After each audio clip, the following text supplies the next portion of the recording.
Hi, everybody. So, this is going to be our first lab lecture. First one's going to be on switching circuits. It's going to be a bit of a three-part lecture, but each one will be posted individually. A lot of what this module is about gets covered in our lab booklets, our lab class, which is kind of the point of lab class. But all the same, let's check out some of these more specific, kind of the more complex parts of switching circuits and switches in general. So, what we have is, or what we have here, drawn, labeled, diagrammed, are normally open, normally closed, and then we have this bit of both, NO, NC, which is, of course, normally open, normally closed. So, the buttons are always sort of the simplest place to start in terms of understanding, because when I push down on this button, it will make connection, or will make these contacts. And then if we have a wire hooked up on this side and then we have it going out this side, the current can come through, go through the button because we've made the connection. So that's sort of that term make versus break. So this normally open push button, when we push it, it will make the connection and current can flow through. But this normally closed will break the connection when I push it. So that's sort of the difference between normally open, normally closed. Does it make a connection or does it break a connection? Now, these other types of switches will react to different actions or different inputs, if you will. The push buttons, sort of self-explanatory. They get pushed by something, usually a human. A float switch, usually from rising liquid. So if the liquid is down here, this float switch, it's normally open. So this float switch will do nothing. But as the water gets up here, it will float on that water. So it will push up and it will make this contact. It will allow current through. Now, we call it normally open and we call these normally closed because we draw our circuits in their de-energized state. We draw them as if nothing's happening. We draw them as if no action has been put onto the circuit. So this float switch, now even if, practically speaking, this float switch was always floating, it was always made. If you take all the water out and it falls below this contact, it's a normally open. Versus this float switch, if water was down here, this contact is made. It would keep allowing current to flow through this switch. But as water rises, excuse me, it would break this contact. And as water or whatever liquid goes back down, it would make this contact again. You can see how this line is sitting above the contact and this one's sitting below. You can see that with every one of these specific switches.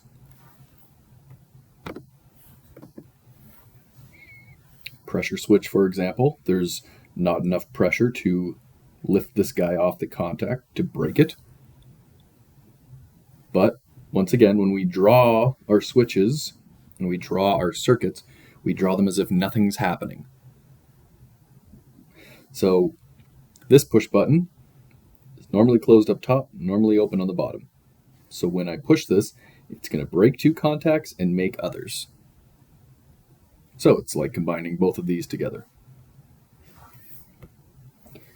Now down here, we have maintained switches. So this is sort of the typical single pole, single throw, just one switch controlling some lights or one light. They're maintained because, you can just go try one of the switches where you live. When you flip that switch, it stays there until you flip it again.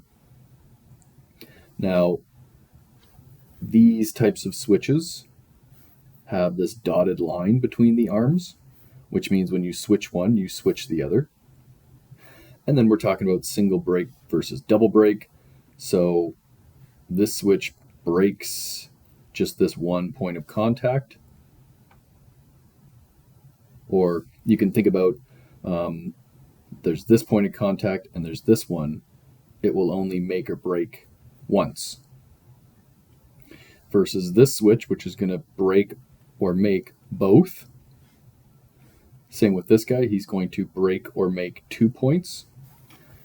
And this, usually a three-way, but also known as a single pull double throw, is going to make or break just one at a time. This point on the other side never gets, well, it shouldn't. This breaks and the switch doesn't work.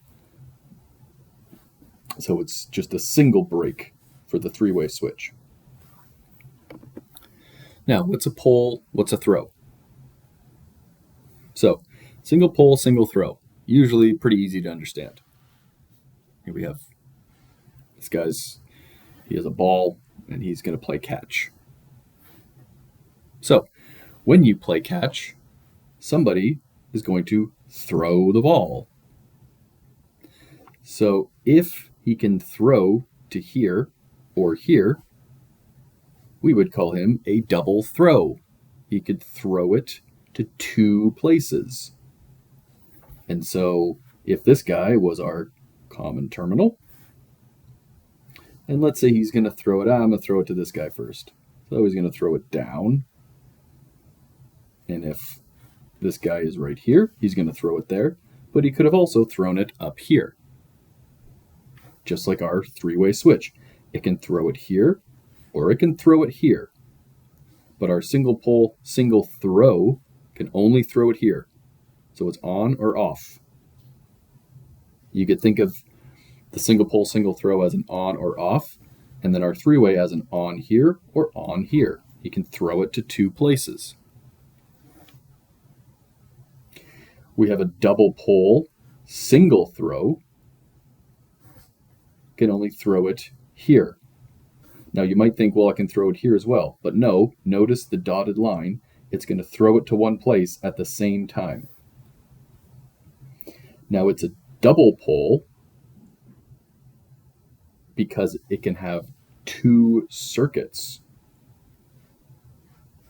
That's going to be our difference between the double pull single throw and our single pull double throw.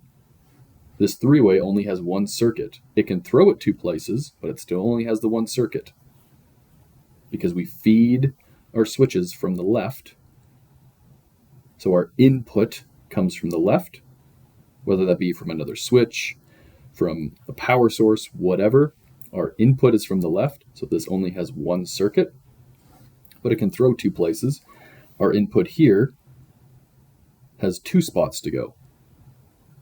And never the 2 shall meet, otherwise you have a line-to-line short. So it says 2 poles, but only 1 throw.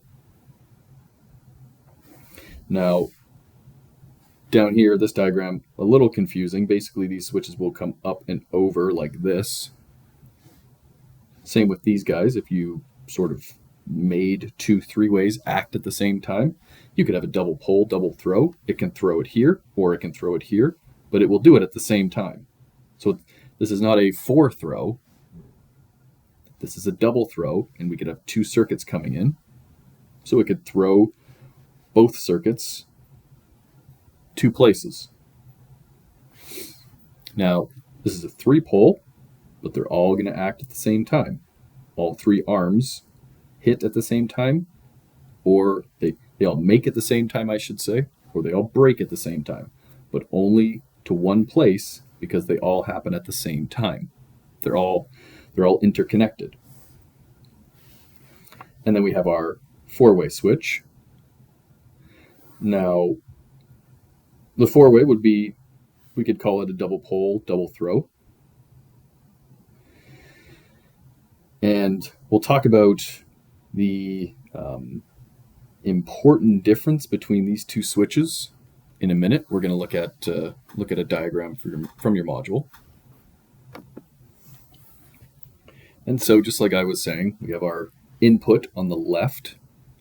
Now, when I say left, I'm talking about the left side when we draw it. In the field, I mean, you could hold the switch so that you're wiring the input on the left. But when I say left, I'm talking about diagrams. And so when we draw, this 3-way, 4-way, 3-way to a light, we have our source or the live wire going to the common terminal of our 3-way, but it's coming from the left. Our travelers go from 3-way to 4-way. Now, these travelers, if you're thinking from the perspective of the 3-way, the travelers are the output from this 3-way, but they're the input to this 4-way. So these travelers are feeding the 4-way on the left, and then there's also travelers coming from the 4-way to feed this 3-way. And then we could think of the output is coming from the common of this 3-way to the light. But remember, if you ever have a 4-way between 3-ways, which is, the usual application of that, it's just travelers in, travelers out. This 4-way is a traveling man. This 4-way has his journey person certificate, right? He's a journey person. All he does is travel. Now, that's not always the case. Some journey people stay around town, but some of them travel. Anyway, off topic. So, travelers in, travelers out for a 4-way. Now, these switches are sort of unique. The module doesn't explain them too well. To the best of my knowledge, this one is actually momentary.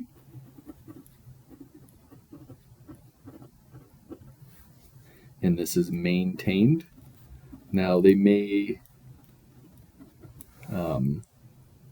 hope that you understand that this is drawn like a push button and this is drawn like a maintained switch, so you just know that. But basically, the important thing, or the special part of these switches, is they go from, for the 3-position maintained switch here, they go from one output to nothing to another output. So as you're switching this, as you go, if you're like, oh, I'm up here and I want to come down here, you're going to turn the whole thing off. Same thing with this type of switch. Now, if you've ever seen sort of a switch that has like a little tab on it, you can grab it and you can turn it one way, and then when you let go, it switches back to its middle. And then you can also turn it the other way, and then it'll switch back to the middle. Sometimes used for something like a winch, something that you don't want someone to just set it and walk away, because you don't want that winch to just keep trying to pull something up, probably damage the motor or damage the load it's hauling up. And so when we turn this switch, we're actually going to make a contact like this, and then the other way like this. So if this, this arrow turns and we're going to label it up maybe, and it's going to point to the up, well, then you might actually need to wire it so that the wire comes off here and goes to the up function of the winch, for example, on the motor. And then this wire would come off and go to the down function. It just depends on how the switch works and how your wires are basically going to the motor or the device. Now, label your wires. That'll definitely help you. And if you ever need to figure out how that switch is working, well, you can just take your handy dandy multimeter, set it to ohms,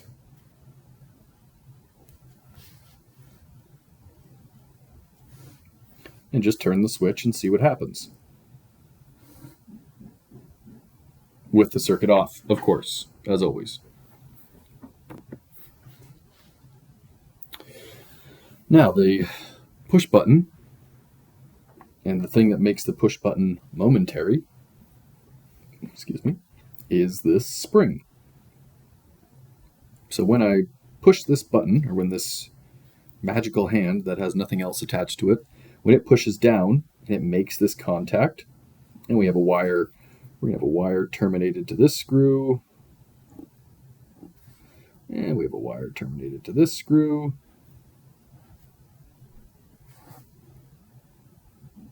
it's going to make that contact. It's going to send current here through the contacts and back out on this wire. But when you let go of the button, the spring is going to shove that button back up and it's going to break the contact. The opposite will happen here. And this is why when we draw these push buttons, we draw them, this guy is going to be above the contacts. And so this spring is going to be attached here.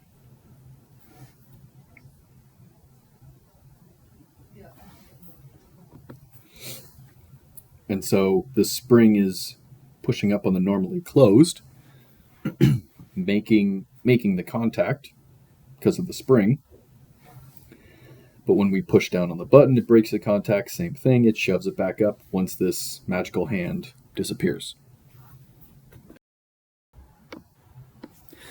Now, I mentioned earlier about the potential hazard if we mix up certain types of switches. So you can see here from this picture, it's labeled on the box, a 2-pole switch and a 4-way switch look the same. Now, the 3-way obviously has 3 screws, so you're probably not going to mix that one up with these two.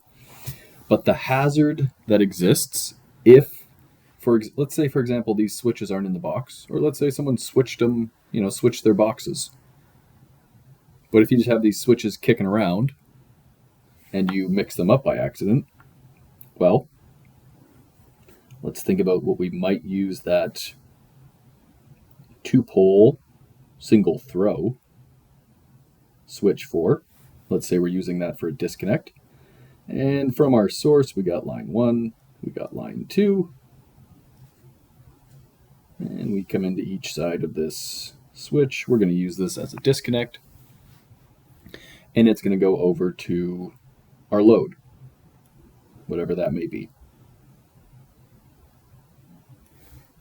And so to turn this load on, or to give it power at least, we just throw the disconnect down, right? We throw it to its one spot. It's a 2-pole. It's sending power from both circuits through at the same time. All is well. But if we were to use a 4-way by mistake, don't believe anyone would do this on purpose, but we are human beings, and human beings make mistakes. So if, let's say I had a second load, we're going to use the same line 1 and line 2, and then we're going to come over to this load. You may already have an idea in your mind what hazard is presented here. So with my 4-way hooked up, by mistake, should have been this, I'm going to turn the power on, and in this switch's default state, nothing's going to happen, but this guy will start running. And I'll go, oh, whoops, that switch must be upside down. I hit the switch, he keeps running. Now, depending on what this load is, it might run in reverse. If it's a motor, maybe, usually not. But all I'm going to switch here with the 4-way is I'm going to send either line 1's current down this line or line 2 current down this line. So it's not actually going to function as a disconnect. It's just going to keep running. And you're going to keep hitting that switch. And it's going to go off for a moment as the switch flips, and it'll turn back on. So that's not very safe. We use disconnect so that we can just turn the circuit on and then walk over. Usually the disconnect is located really close to whatever it's controlling. And so I walk over there. I know the power's on, so the power is at the disconnect, but nothing's running yet. Whereas if I use a 4-way, it's going to start running right away. I'm going to hit that, what I think is a disconnect, and it's going to keep running. So that's the hazard when we mix up these switches that look like they're the same thing. Now, if you ever, and we did this in the lab class, but as a reminder, if you wanted to know whether or not it was a 4-way,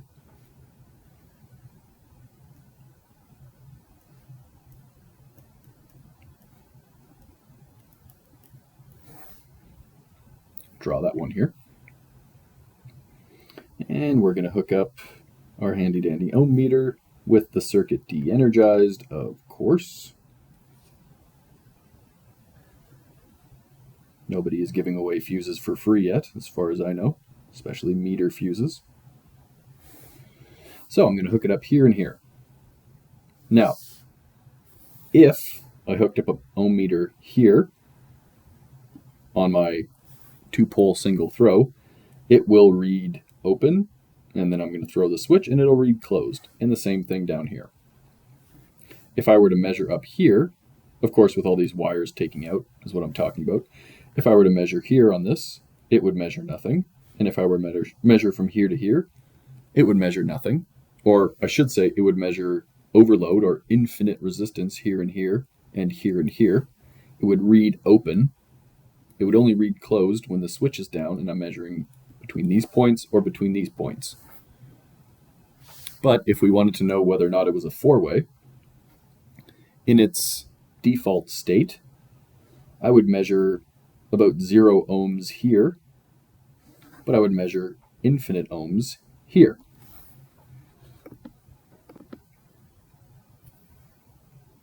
And then I would throw the switch and it would appear to be the same, right? Because this line would then get made. And it would seem like this guy's now open, it's infinite, and this guy's still infinite. However, if I were to measure from here to here,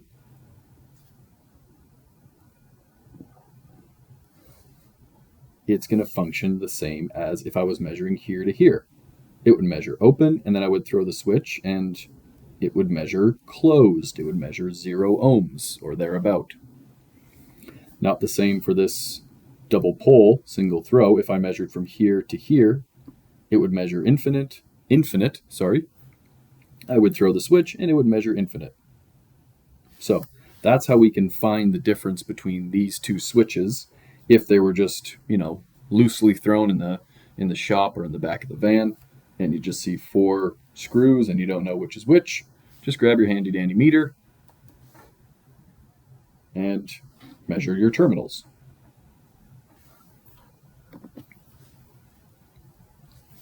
So, pulled this diagram just to reiterate that our control devices are drawn on the left, our load devices are drawn on the right. Loads would be lamps, motors, heaters, relays when we get to that, but not the relay contacts. That'll be the next lecture. And our control devices are usually drawn in series, not always. Some control devices are in parallel with each other.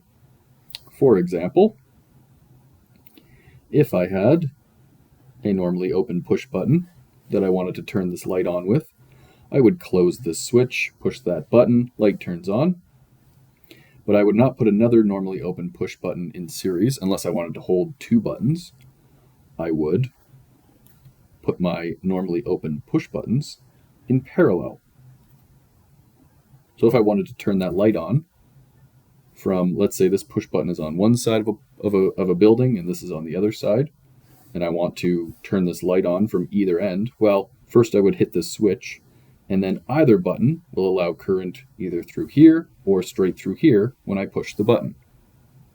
So these control devices are in series with each other. In general, this switch is in series with both buttons. These buttons are in parallel with each other, but all of our control devices are on the left, and as a group, they're in series with the loads. Now, these lights are in parallel with each other. They both want 120 volts. But as a group, they are on the right. So just wanted to reiterate how we draw our schematics. And here is a pretty good wiring diagram of 3-ways and 4-ways. And once again, this is our probably a type of schematic for these. We have our feed, which would be this wire coming into our 3-way. Now it might be kind of confusing to translate this type of diagram to this, because you see, I got 2 wires coming in. I got 2 wires coming to this box. But if you see this white spliced, and then to here, that is exactly what's happening here. We don't draw our splices on the schematic. That's always something we have to sort of that's part of the translation, going from this to this. But some similarities are just, I got 2 wires to my 4-way, and I got 2 wires from my 4-way. So from 3-way to 4-way travelers, from 4-way to 3-way travelers. I feed this common with my live wire, this common of this 3-way, and then I feed my light from this common. So just like we've been drawing our schematic diagrams for 3-way and 4-way switching. And let's talk about our doorbells a little bit. So how these work, and we'll talk more about this, what's going on this wire that's wrapped around the solenoid in our next lecture. But what's going to happen, and we'll look at the schematic after this, but this button, when this one's pushed, is going to allow current to go through the button. It's going to send it over to this terminal. Now this terminal is attached to this coil of wire that goes around the solenoid. When we put current on wire, it creates this little electromagnetic field around the wire. So when we have this wire tightly packed around this solenoid, it's going to make this wire into a type of magnet, an electromagnet, which is going to throw this plunger up. And it's going to go bing, and then I'm going to release the button, and there's a spring that's going to push it down. It's going to go bong, and that's the noise that these plates make. Now, on this side, for the back door, it's going to do the same thing. It's just there's this little guy in the way, right? So when this goes up, it'll go nothing. But then the same action will happen when we release the button. The spring will throw this down, and it'll go bong. So the schematic for this type of doorbell with the front door and back door button looks like this. So we have our current coming in. It's kind of waiting at each button. So you push the button, it sends the current through, it energizes this little coil, which goes bing, and then you let go, it returns back, the spring makes the action to go bong. Now there is a gap here. Oops, sorry, I just actually drew that in there, but there is a gap here on purpose. We bring our 120 volt wires to one side of the transformer, and then from the transformer, we have our 16 volt wires. So this side would be extra low voltage, and this would just be low voltage. You can look for those definitions in your code book, section 0, of course. Now, if you've ever hooked up one of these transformers, you may know exactly what I've drawn up here. I believe your module has a good picture. But actually, or literally, these transformers, depending where you hook up your wires, depends on what kind of voltage you will get. So this is a 16 volt chime unit. We need to hook up our wires here and here. If we send 24 volts, it might work temporarily. If we were to send 120 volts through here and we didn't have the transformer, it would be one loud bing bong, and then it would probably stop working. And if we used 8 volts, it would probably do nothing. It would probably not make or create enough energy to actually make those little magnets work. Now, what's wrong here? If I push this button, it will energize both coils. So I'll get a bing and I'll get a nothing. And then when I release either button, they'll both go bong bong.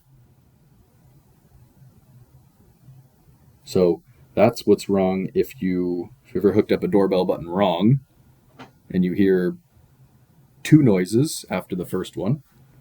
That means that you went to the center tap. Or this, shouldn't say center tap, I'll just say this center terminal.